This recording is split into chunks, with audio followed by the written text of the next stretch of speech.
Bonsoir, bonsoir, merci, merci d'être venu aussi nombreux. Il y a une dizaine, pour rien vous cacher, il y a une dizaine de jours, je me disais avec François Wolferman qu'on allait se faire un petit débat tranquille avec 120 personnes. C'est raté. Bon, bienvenue, c'était une plaisanterie. Bienvenue à tous et à toutes également. Alors, je sais que on entend jusqu'au fond de la salle. Il y a une voix fluette, mais moi, vous m'entendez? Voilà. Ça commence bien. Bien. Ceci dit, sérieusement, celles et ceux qui sont habitués de ces sessions à Kléber savent qu'on prend beaucoup de temps pour parler d'un livre. On va donc, évidemment, ne pas éluder les questions que vous attendez toutes et tous, et les réponses également sans doute. Alors j'ai demandé, voilà. Alors, mais on va prendre le temps quand même, et ça c'est la règle du jeu ici, de parler de cet ouvrage, Hippocrate aux Enfers, paru aux éditions Stock, il y a à peu près une quinzaine de jours, il est en librairie. Et donc, Michel, ce que j'aurais aimé savoir d'abord, c'est quelle est la... Si on peut couper les portables, c'est parfait. Qu'est-ce qui vous a motivé, qu'est-ce qui a déclenché l'envie d'écrire ce livre chez vous? Je résume, jusqu'au milieu des années 75, avec un ouvrage que vous citez d'ailleurs, qui est une référence en ce domaine, et je parle aussi également des années 60, la fin des années 60, avec les bouquins de Bernadac, sur les médecins de la mort. On n'a pas finalement une littérature abondante, permanente sur ce sujet-là.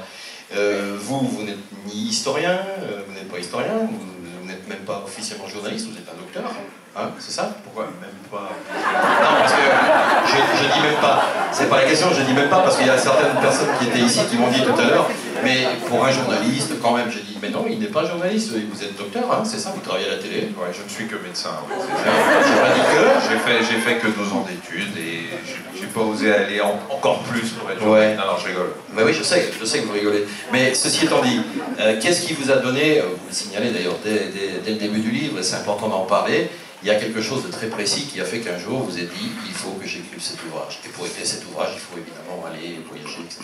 Oui, absolument. En fait, c'est parti un peu d'une histoire familiale qui est assez douloureuse, c'est-à-dire que mes deux grands-pères ont été déportés à Auschwitz et sont morts là-bas.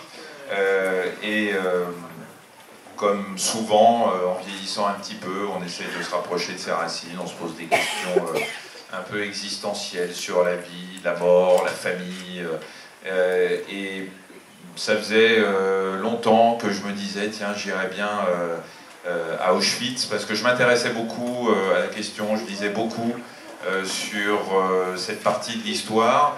Et un jour, je me suis dit, il faut quand même que j'aille à Auschwitz voir moi-même quel est le lieu où mes deux grands-pères ont souffert et sont morts. Et donc, je suis parti lors d'un voyage de mémoire avec le mémorial de la Shoah.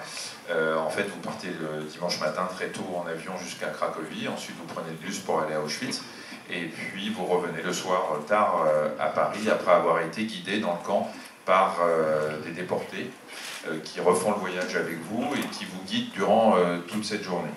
Un voyage qui a été particulièrement pénible, difficile, comme vous pouvez l'imaginer, pour qui a des antécédents familiaux, et se promener entre guillemets dans Auschwitz avec 1 100 000 fantômes au-dessus de la tête est un voyage qui vous marque à vie.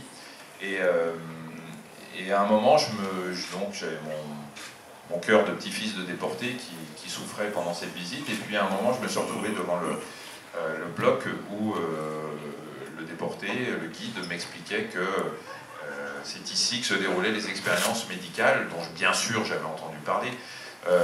J'avais lu des choses dessus, mais ça m'était pas vraiment resté.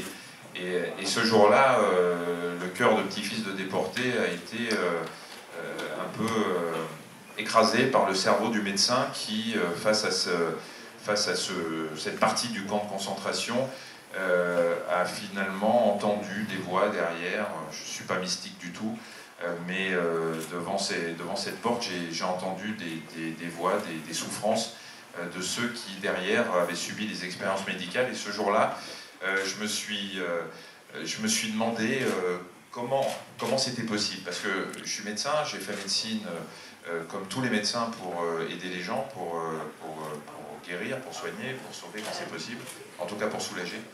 Et là, devant ce bâtiment, je prenais brutalement conscience que des gens qui faisaient le même métier que moi et qui l'avaient probablement épousé au début pour la même raison, avaient basculé dans l'horreur et avaient fini par faire des expériences sur des êtres humains.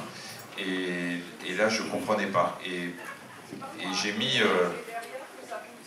facilement 10 ans entre le avant Auschwitz et le après Auschwitz de gestation pour me dire que si un jour, d'une part, j'ai le temps parce qu'il faut de la disponibilité pour écrire un livre, et d'autre part, si je suis sûr que je pourrais le diffuser suffisamment pour qu'il serve à quelque chose, eh bien, je me suis dit que j'allais l'écrire et j'ai attendu, j'ai eu 10 ans de gestation. Sylvie Delassus de chez Stock a réussi à me provoquer un jour en me disant, elle attendait le déclic, elle savait que je voulais l'écrire, ce bouquin, et puis le déclic, c'est les 70e anniversaire de la libération des camps, et je me suis lancé. Qu'on commémore cette année. Est-ce que vous aviez lu, à l'époque de leur sortie, les bouquins de Bernadac et le bouquin de Aziz que vous citez en 1964, est-ce que vous l'aviez lu et les aviez lus? Et si oui, qu'est-ce que vous aviez intégré de ce que vous aviez lu? Qu'est-ce que vous avez retenu? C'est ça qui est incroyable dans le cerveau humain, c'est que je pense que j'avais lu Bernadac et que j'avais oublié Bernadac. Et que je pense que j'avais enfoui dans ma tête, dans mon cerveau, très loin, ce que j'avais lu, parce que finalement, je ne supportais pas. Je ne supportais pas de le lire. Parce que quand j'ai relu Bernadac là, pour ce livre, pour Hippocrate, des choses me sont revenues. Même le livre lui-même m'est revenu. La mise en page, la couverture. Donc je l'ai probablement lu, mais je ne m'en souvenais pas. Ouais. Ça dit quelque chose au médecin que vous êtes. Ça dit quelque chose sur le fonctionnement du subconscient. Ouais, absolument. Alors,